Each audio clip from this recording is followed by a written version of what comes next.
Bonjour, aujourd'hui je vous présente une lampe de chez Olight, la Seeker 2. Vite fait, on regarde l'emballage, le package. Comme à son habitude chez Olight, c'est une jolie boîte avec couvercle aimanté. Alors, la lampe est bien emballée dans une espèce de mousse très protectrice.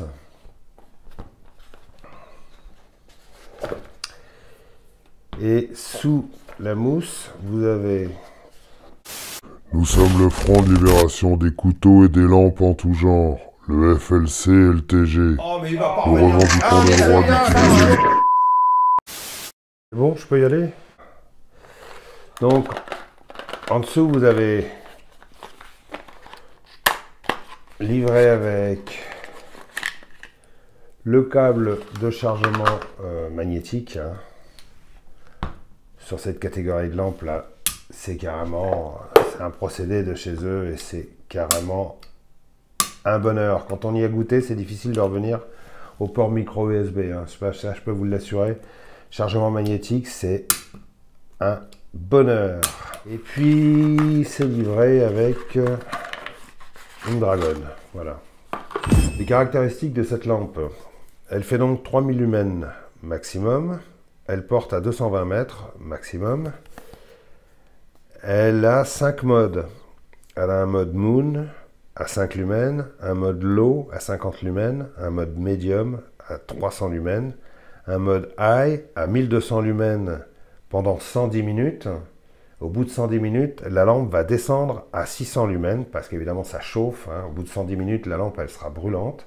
Donc la protection fait que la lampe descendra à 600 lumens pendant 50 minutes supplémentaires. Elle a également un mode turbo. Alors le mode turbo est à 3000 lumens pendant 3 minutes.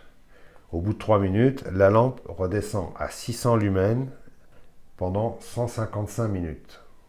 Ça, ce sont les temps mesurés par Olight. Le mode Moon à 5 lumens va durer 15 jours. Le mode Low va durer 72 heures, avec batterie, à partir d'une batterie pleine, forcément, et en laissant en utilisation continue. Le mode Medium va durer 13 heures. Le mode High, comme je vous l'ai dit, à 1200 lumens va faire 110 minutes et à 600 lumens va faire 50 minutes. Et le mode Turbo à 3000 lumens va faire 3 minutes et à 600 lumens va faire 155 minutes. La lampe est aux normes IPX8, c'est-à-dire étanche à 2 mètres. Elle est résistante au choc, elle est donnée pour 1,50 m. Évidemment, ça, ce sont des normes. Donc, si vous la faites tomber d'une hauteur de 1,50 m, a priori, elle devrait ne pas s'abîmer. De toute façon, ça s'abîme toujours. Quand vous faites tomber quelque chose, sauf si ça pèse 3 grammes, mais autrement, un objet qui pèse quand même un certain poids. Le bébé fait quand même 185 grammes. Donc, forcément, 185 grammes, quand vous faites tomber ça en aluminium aéronautique, quand vous faites tomber ça d'une hauteur de 1,50 m, bon, la lampe va fonctionner toujours, mais si vous faites tomber ça sur du ciment, à mon avis, elle sera quand même un peu abîmée. Donc il faut éviter de la faire tomber. D'autant plus que c'est un aluminium anodisé noir mat, du plus bel effet, je trouve. J'aime bien les coloris de chez Olight.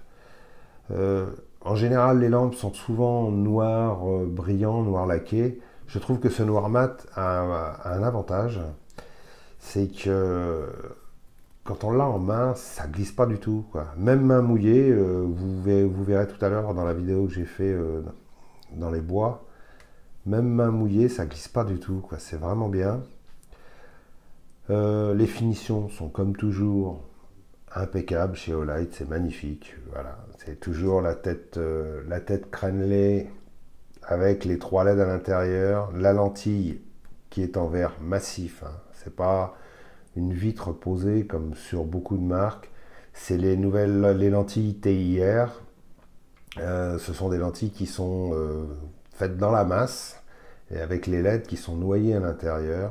Ce sont des lentilles qui permettent d'avoir un faisceau pas très marqué. C'est pas comme les anciennes les anciens modèles, les anciennes lampes avec comment dire, une optique conique, comme ça, un réflecteur conique, et une vitre posée avec la LED au centre, qui donne en général un faisceau très, très marqué avec des contours très nets. Les lentilles TIR donnent des contours très flous, très diffus. C'est beaucoup plus confortable aux yeux, c'est beaucoup plus agréable quand on l'utilise. D'ailleurs, vous verrez ça tout à l'heure.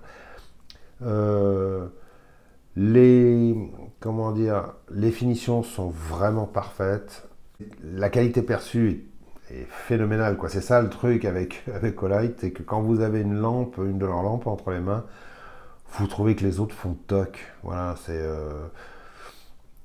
ça ne veut pas dire que les autres lampes sont du toc, non, je ne veux pas dire ça, mais ce qu'il y a, c'est la qualité perçue, hein, c'est un peu comme l'histoire du froid ressenti, des températures réelles et des températures ressenties, voilà, c'est ça. Bon, ben voilà, Olight, quand vous en avez une entre les mains, la qualité perçue, c'est du beau matos, quoi.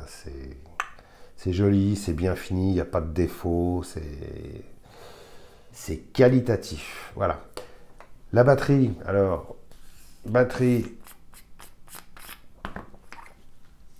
Olight 3V6 21700 au format, oui, 21700 de 5000 mAh.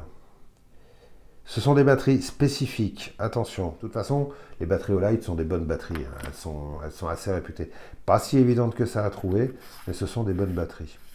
Alors la qualité perçue de chez Olight, c'est ça, c'est quand vous dévissez, quand vous vissez, c'est de l'ultra précis, quoi. Vous n'êtes pas en train de chercher le pas de vis, au contraire, là vous le trouvez immédiatement, et puis quand vous arrivez en bout, tac, vous êtes bloqué, c'est fini, c'est complètement stoppé, là ça veut dire que vous êtes bien vissé. Cette lampe, moi je l'ai testée sous l'eau, évidemment ça bouge pas. Elle fonctionne donc sous 5 modes, c'est très simple de fonctionnement, hein. Vous appuyez un coup, vous êtes en mode low, vous laissez le doigt appuyer dessus, vous avez les modes qui défilent, voilà. Low, medium, high, low, medium, high, low, medium, high. Donc en fait, si vous voulez, je suis en mode low. Je vais enlever ma main, parce que sinon ça va vous éclater les rétines. Vous voulez passer en mode médium, vous laissez le doigt appuyer dessus. Voilà. Mode médium, vous laissez le doigt appuyer dessus, mode high. Par contre, si vous laissez encore le doigt appuyer dessus, vous redescendez au mode low. Pourquoi? Parce que pour éviter le déclenchement accidentel du mode turbo, pour pouvoir avoir le mode turbo, il faut appuyer 2 fois. Attention les yeux. Voilà. Je redescends et si j'éteins, voilà. Et le mode turbo n'est pas gardé en mémoire. Ça veut dire que si je rallume la lampe, elle va passer au mode high, le mode maximum normal, mais pas le mode turbo. Si je veux le mode turbo, il faut que je rappuie 2 fois. Voilà. Je réteins, je rallume, hop, elle est en mode high. Si je veux le turbo, 2 fois. Excusez-moi, je m'en mêle un peu la langue là. Le mode moon est relativement simple. Vous laissez le doigt appuyer un peu plus d'une seconde et vous avez le mode moon. Le mode moon est à 5 lumens. Ça fonctionne très bien, c'est très efficace quand vous êtes par exemple en camping ou quand vous êtes dans un lieu très noir. Je l'ai testé dans les bois. Quand il n'y a vraiment pas de lumière parasite, ça éclaire très bien le mode moon. Les 5 petits lumens, là, c'est carrément bien. Sinon, quand vous laissez le doigt appuyer dessus, ben, vous passez en mode low, voilà. Et puis le mode low est très très bien pour marcher, pour se balader, pour faire des choses. C'est bien suffisant quand on est dans un environnement très sombre. Le mode moon, lui par contre, est gardé en mémoire. Je me passe en mode moon, voilà. Je l'éteins, je rallume, et le mode moon a été gardé en mémoire. Alors que le mode turbo, lui, n'est pas gardé en mémoire.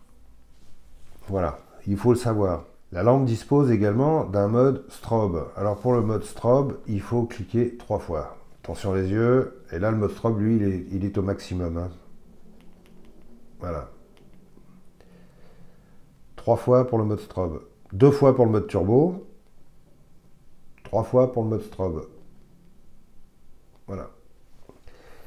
La lampe a également un mode de programmation. C'est-à-dire que vous avez la possibilité, de base elle n'est pas programmée, hein, mais vous avez la possibilité, par une petite manipulation que je ne vais pas vous expliquer maintenant, de faire en sorte qu'elle s'éteigne au bout de 3 minutes ou de 9 minutes. Ce qui est quand même, je l'avais déjà expliqué dans la Seeker 2 Pro, ce qui est quand même intelligent parce que quand vous êtes en train de bricoler, de faire des choses, vous êtes dans votre garage en train de machin, vous avez allumé la lampe, vous êtes en train de vous éclairer, vous l'avez posée, comme ça, voilà. Je vais peut-être baisser un peu, voilà. Vous la posez, vous vous éclairez, vous êtes en train de faire quelque chose. Madame vous appelle, urgence, hop, vous oubliez d'éteindre la lampe, vous allez la rejoindre, voilà, elle vous retient un peu dans la cuisine. Bon, c'est un cliché, hein, oui, je sais.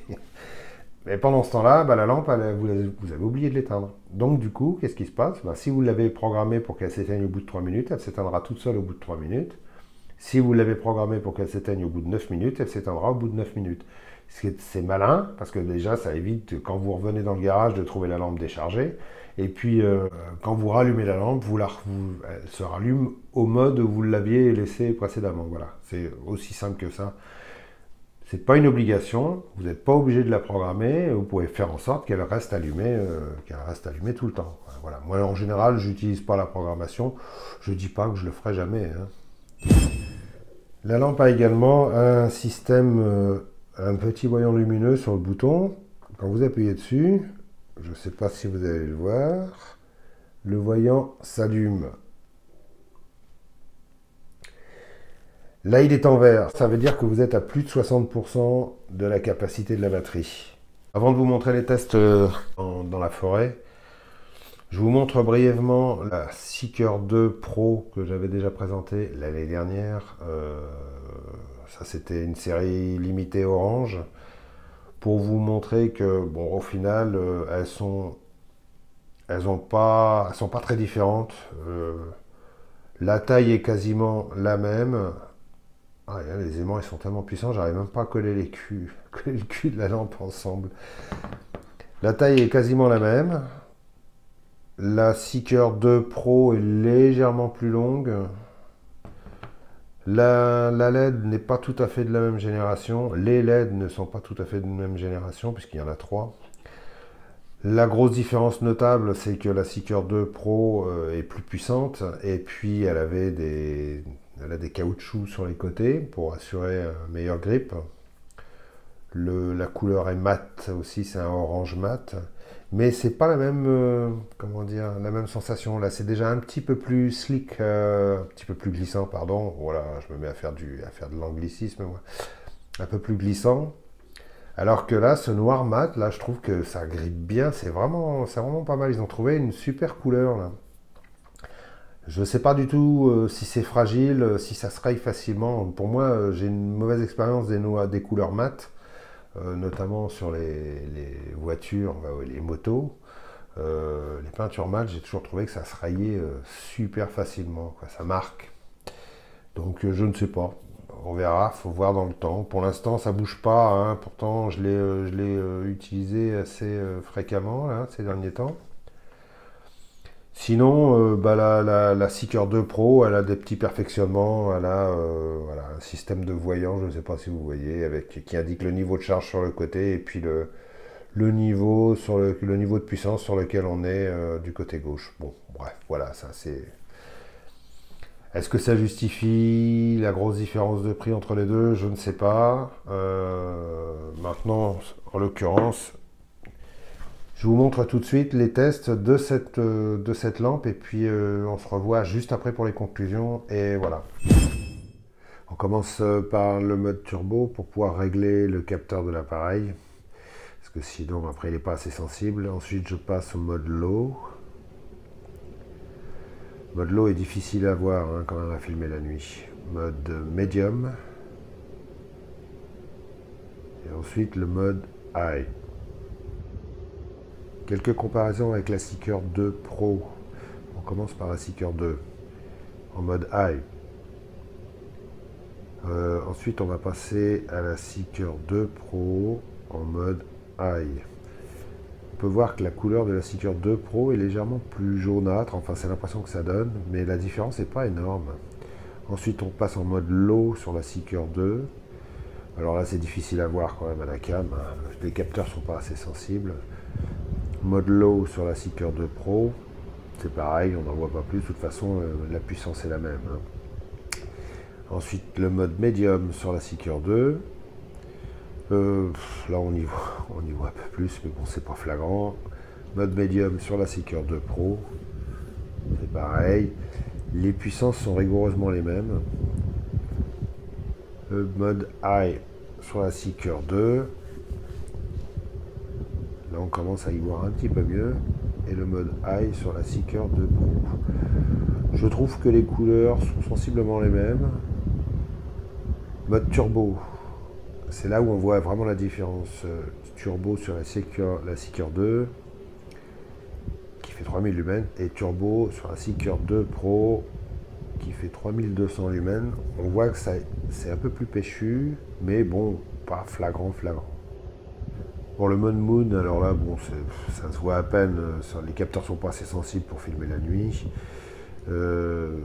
C'est juste pour montrer que ça marche, quoi. Voilà, c'est tout. Mode Moon sur la Seeker 2, mode Moon sur la Seeker 2 Pro, c'est les mêmes puissances. Là, je suis en mode turbo sur la Seeker 2. On voit tout de suite comment ça pète, hein. Ça pète très bien. Et quand on passe à la Seeker 2 Pro, on voit vraiment bien la différence de couleur. C'est plus jaune. C'est plus jaune à l'allumage, mais après, on voit pas trop la différence, en fait. En ce qui concerne le mode High, c'est pareil, quoi, voilà. Le mode High, c'est la même puissance que sur les deux lampes. Mais c'est quand même un petit peu plus jaune, je trouve, sur la Seeker 2 Pro. Alors, c'est pas la même LED. Alors là, je suis en mode balade sur un petit sentier avec le mode Low. C'est amplement suffisant pour se déplacer la nuit, comme ça, quand la nuit est bien noire. Je suis en train de chercher le petit cours d'eau, en fait, je n'arrive pas à le situer, je l'entends bien, mais j'arrive pas à savoir où il est. Je passe en mode médium. En mode médium, c'est vraiment, ça pète bien quand même. Je trouve que cette lampe, elle est très bien pour se balader la nuit, parce que le marquage du faisceau est pas net, c'est très diffus, c'est très agréable. Je vais passer en mode high, parce que j'ai repéré le petit cours d'eau, enfin. Je l'ai trouvé. Ah, voilà. Alors le mode high pour moi c'est vraiment amplement suffisant. Ça pète bien, surtout quand on est dans un sous-bois comme ça, ça crache vraiment beaucoup. Le mode turbo ça sera vraiment à utiliser dans un cas extrême quand on se trouve en plaine ou dans un espace dégagé parce que sinon on en prend plein la gueule. Là le mode high c'est même à la limite trop fort, quoi. Donc là je suis en mode high et je passe en mode turbo. La différence paraît pas flagrante comme ça, mais je peux vous assurer que quand vous y êtes, mode low, mode medium, le petit mode sous-marin, voilà, la lampe est sous la flotte. L'eau est un peu saumâtre, c'est dommage, si elle était plus claire, ça serait beaucoup plus joli. Il faudrait que j'essaye de trouver un petit cours d'eau plus clean. Mais bon, là, il y a beaucoup de courant. Hein. J'ai même failli perdre la lampe, d'ailleurs. Je l'ai posée sur les rochers, le courant a failli l'emporter. Je l'ai rattrapé de justesse. Bon, là, je suis carrément sous l'eau. La lampe était à quoi 10 cm sous la surface de la flotte. J'arrive pas à éclairer le fond, c'est trop, comment dire, trop saumâtre. Maintenant, ce qu'on va faire, c'est on va aller éclairer les canards. Alors là, je suis à une distance de 70-80 mètres en mode high. On aperçoit des petits yeux brillants au fond. Je suis pas sûr que ce sont des canards. Là, je suis passé en mode turbo. Alors là, on voit tout de suite mieux. Ça pète bien quand même à cette distance. Je dis que ce sont des canards, mais j'en sais rien du tout. Je vois que juste à cette distance, je vois juste leurs yeux. Donc vous avez pu voir, hein, des images sont quand même nettement mieux que des mots. J'adore. Je je trouve ça agréable, j'aime bien la forme du faisceau, j'aime bien toutes les lampes. Faut le reconnaître, c'est comme les couteaux d'ailleurs, j'aime bien toutes les lampes comme j'aime bien tous les couteaux.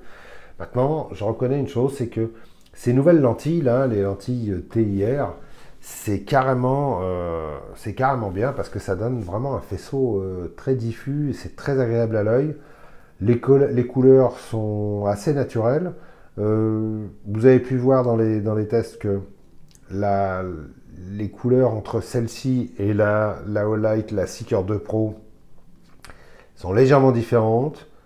La Seeker 2 Pro est peut-être un petit peu plus jaune, mais par contre, au niveau de la puissance, c'est pas flagrant, quoi. Voilà, franchement, en toute honnêteté, entre les 3000 lumens de celle-ci et les 3200 lumens de la Seeker 2 Pro, j'ai pas l'impression que ça fasse une différence notable, hein.